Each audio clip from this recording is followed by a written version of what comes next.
The first thing I want to start with, I'm asking everybody the same kind of icebreaker question, if you will, but kind of a tough one. But if you can answer it, great. But if you had to pick like 2 to 3 songs that you say everybody should be listening to at the moment, whatever that looks like, 2 to 3 songs that you're like, I love these. I feel like these are so great. Anything that comes to mind. I think everyone should be listening to, there's an ambient artist called Annie, and there's a song reprised that's really cool. And I on an airplane that I thought was going to crash, the craziest airplane experience ever. So it was like a beautiful moment. I think everyone should listen to that song.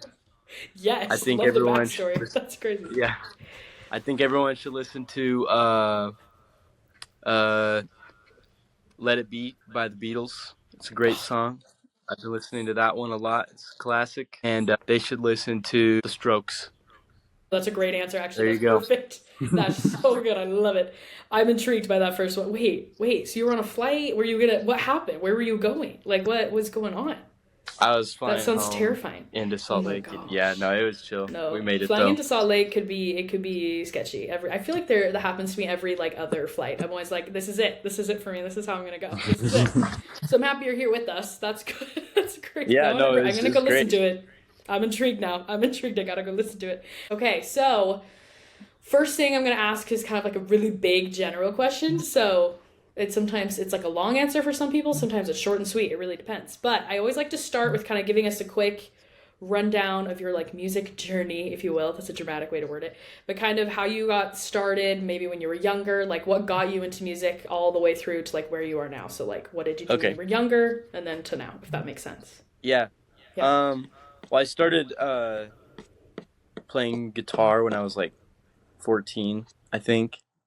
That was like really when I started to like music. Like I played the piano when I was a little kid, but I wasn't really interested in it. But I picked up the guitar, and then as soon as I started playing guitar, I started trying to write songs, and I had friends, and everyone was playing music at the same time. So yeah, I don't know. I just like got into it at that point, and I didn't ever stop. And then I don't know. It just became a thing I really like to do. And then as time went on, like I played in lots of different bands in high school. Yeah, I remember hearing about that. That's one thing I loved about your specific experience is, I will say this probably a million times through this conversation, but you're probably one of the hardest workers I think I've ever met, at least in this like independent artist world, which is really, I don't know. I feel like it's easy to throw stuff out there, be like, I'm going to do this, but then it's one thing to actually do it. One thing I've always loved about you, I'm like, he does it. Like, he actually does it. Like, you follow through. And I'm always really impressed. So you can wear that as a badge of honor. So that's one thing I've always remembered. I'm like, he's always out here doing it. He's pushing he's doing it. Nice. He's grinding, which I love. So I'm like, I remember that. So anyway, sorry, I interrupted you. Anything else? I've got lots of friends that play music. And like, we all a lot of them started playing music at the same time. And we, I don't know, formed different groups, and then eventually things kind of formed into the band I played with now, which is like kind of supported the music I write, and it's been a kind of a mix between a solo sort of deal. Like I write all the songs for the band and everything, but like we're very much like a group and everything. And yeah, it's grown and changed, and I think that's I've had to accept that no project is ever going to be consistent in the way that it's formatted. We're going through a big change right now that I'm really excited about. So yeah, it's cool. Yay. It's fun. Okay, good. I love it. Oh, I'm excited. I'm excited to hear about it. But was there a specific time that you remember thinking like for the first time of like, okay, wait, this could be more than just like a hobby. Like this is something I want to pursue. This is something I want to do. Like, do you remember that moment, or was it more of just like an evolving kind of snowball, if you will, that just kept going? Yeah, well, I think that I decided that it wasn't going to be a hobby like last year, but I think that I was really like, my attitude about it wasn't really any different, even since I was like 14, you know? Yeah, I've been really into it. So I don't know. I think I like allowed myself to see that like, okay, this is like a thing I can put my time into and whatever, and stop going to school and just working on stuff, you know? Just doing it. No, I love that. That's great. Okay, so you kind of already answered this question, but it was a perfect segue. So I kind of, like I said, divided it into 2 sections between like you and then Wilbere, which the first little intro that we did was more specifically about you. But now I'm just more curious about your process in general as a band, what that looks like. But to start, I'll say this. So, starting a band in general, right, is like a leap of faith, if you will. But what made you feel like Wilbur like needed to exist, right? If that makes sense. It was kind of just like That's, friends and the way that it worked out. Like we just, I mean, the band. It's interesting because I mean we had the same lineup for a long time, and when we had that lineup, it was really fun. And I think, but there was never like a draw into it. But I definitely remember there was a moment when it was like we're playing Davis's songs to like, okay, we're gonna like think of this more as like a group. Um, yeah, I don't know, but that always like it can change, and I think that that's like there's almost I think there's something cool about collaborating with anyone, you know, not being tied to a group. Which not that I, it's not, like not like cheating on my band or anything, no, you know, but which just yeah, bringing no, it's other true. friends in that have cool Mm-hmm. perspectives and everything. So yeah, Yes, no, I love that. I think collaboration in general is one thing a lot of people don't realize how like common it is in like all genres, all different like levels of it. I think the more collaboration, the better. I love it. I think it's great. Like get as many people in the room, see it, like throw ideas out there, especially for the songwriting process, which we'll talk more about in a second.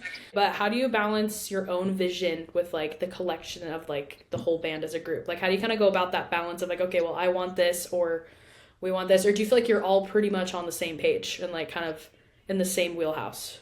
I think we're pretty aligned for the most part. There's not really Nice.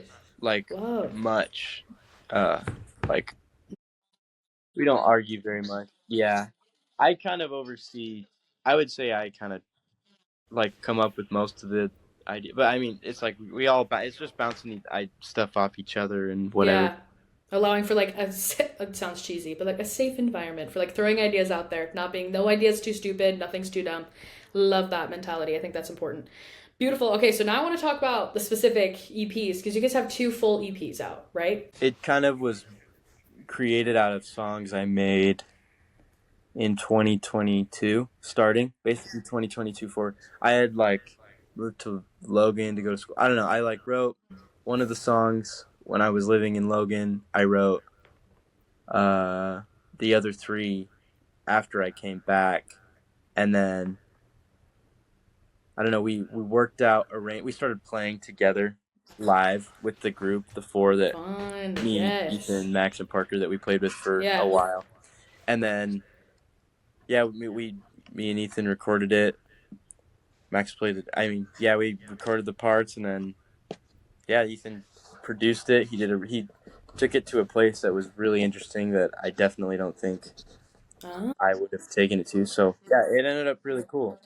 cool. No, I love it. So I love that, and we'll jump to that second EP in a second, actually. But I'm gonna skip to the songwriting process because this is the like chunk of like what I really wanted to talk about. But in general, when it comes to your writing process, I've been asking everybody this because this I'm so intrigued by this for everybody because everybody's so different. But in general, do you have a process you kind of go through for each song, and what does that look like? Like, are you usually a melody first, a lyric first kind of guy, or do you just like start the chord progression? Like, what does that look like? What is your usual go to? I think that I don't have a go-to, and I think that Oh, that's why it works. Like I kind of just feel it every time. But I yeah. definitely the one thing that is consistent is that the lyrics always come really late. No, I actually love that answer. Like, I'm just gonna see what comes first, and we'll go with it. But that's typically when lyrics are coming last. My brain says like, okay, melody is for sure something, and I feel like I remember this about your writing. Like, melody is something you don't struggle with at all. It comes pretty quickly for the most part. And then same thing with chord progressions. Your guitar is ridiculously good. I still remember that first time I heard you play. I was like, oh my gosh. I was like, holy crap, that was crazy. So that's a natural skill for you, which I love. I was gonna say, do you typically start alone, or are you bringing in the band to do you write? Do you write? Well, I guess I'll say this: have you ever written a song all together before, where like you all sat down, all worked on the lyrics, all collectively worked on the song, or is it usually always starting with you and then moving to the band to kind of fill in all of the gaps? It's mostly the work we do together with the band is arrangement stuff Yeah. usually, and that's also like a lot of it's like arrangement for live, but the song Mm-hmm. structures True. like usually translate to the recordings, and then me and Ethan work on the production and everything together. So that's the main. I mean, yeah, I really the thing that I don't like how we've worked in the past is we don't really talk about what the songs are supposed to be, like what they are, you know? So it's like I think that there's like been some emotional disconnect, but I don't Yeah, know. that's a good It's point. interesting. But Mm-hmm. yeah, so it's pretty much just like I'll figure out the most of everything and then we kind of like smooth it over together. Which is not a there's usually a lot of time. So it's I don't want to discount like it's a lot of work to do that together and everyone works really hard. So it's really cool. I love it. That's great. Oh, I love that. That's good. Okay, shoot. I love that. If you were to pick just a couple of who your guys' like top influences are of like, I mean, honestly, and it could be as specific as like specific bands or even just genre wise, anything that comes to mind, but influences at least that you kind of are always going back to when it comes to writing, producing, things like that. I've been listening to a lot of like electroclash music and like that sort of thing. Sick. And then like all of the like early 2000s like garage rock, like the Strokes and stuff. You know, like just classic music that Dang, everyone likes. And the yes. Beatles. I've been listening Love it to a though. lot of the Beatles and yeah, there's a artist Cameron Winter. He's in a band called Geese and he made an album Oh. I Oh, think last year. And it's pretty like cool guy music, mainstream, whatever. But I think it's incredible and I really like his lyrics and everything and the way that he writes. So yeah, I'm trying to think of any other big ones. no, that was Yeah. great. All right. And then for every single artist that I feature, if you will, if that's the word you want to use, I usually deep dive on something for like a second. So whether it's an album specifically or like a song that I want to talk about, which for you guys, I wanted to talk about Tether for a second because I will say, and I don't always just pick the top streamed song. That's not always what I do. But I also really like this song. I'm kind of biased. I really like this one. I really like it. So, in general, another kind of same old question, but do you remember what the process of Tether was like? Writing it, kind of like where it was birthed, how long it took, if that makes sense, and then kind of to where it was Yeah. released and worked on. I always like to know. Yeah. I wrote it I went camping with my dad and my brother Wholesome. I love that. and my sister. Yeah, we were like in southern Utah and I wrote The best. the like verse and the whatever the opening guitar riff and then I brought it home and then that weekend I kind of found the chorus and then played it with the band. Mm-hmm. We made an arrangement and then recorded that arrangement to put it on the first release. That's right. And then it just didn't really work. Yeah, so we redid it and added like we completely kind of Yeah. changed how it flowed and then yeah, I recorded it and then it worked a lot better the second time around. So we were like, okay, this is cool. And I then, love that.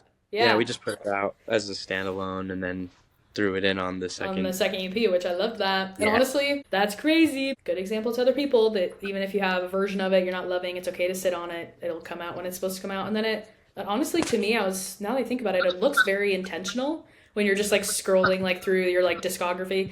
It looks very much like, oh, single out. This is the single for the new EP that we have coming up soon. Like it looks super intentional. So that's perfect. I love that.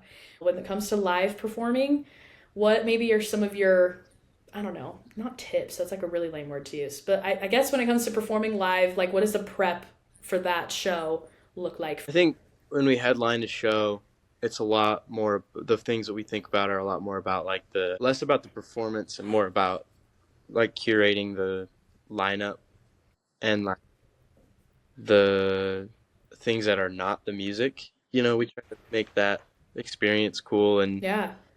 whatever and make merch and that sort of thing. That's like what I'm Yes. thinking about a lot more. Interesting. I love that. But we've played our songs so many times. Yeah. So we're like So years real. now. Kind of Yep. we don't really like I mean we practice a lot, Mm-hmm. but we practiced a lot in the past. So we definitely practice, but Yeah. yeah, I mean we plan our set lists and everything and Yeah.